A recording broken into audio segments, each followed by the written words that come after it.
magluto tayo ng spaghetti. So, kailangan ipa-brown ko muna yung aking sibuyas. So, ayan guys, nagpula na siya. Nag-brown na. Yung carrots, dito natin gagawin sa malaking kawali. Ito yung, muna tayo ng konting mantika. Tapos, ilagay natin yung ating carrots.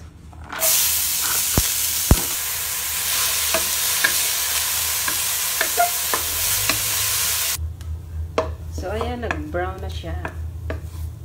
Ang sunod naman natin i-set aside na natin kasi nag-brown na siya. So, ito na yung aking beef. Halo-haloin natin. Okay, ganito na siya. Tapos, ang sunod naman natin ilagay yung yan na. Nailagay ko na yung carrots na.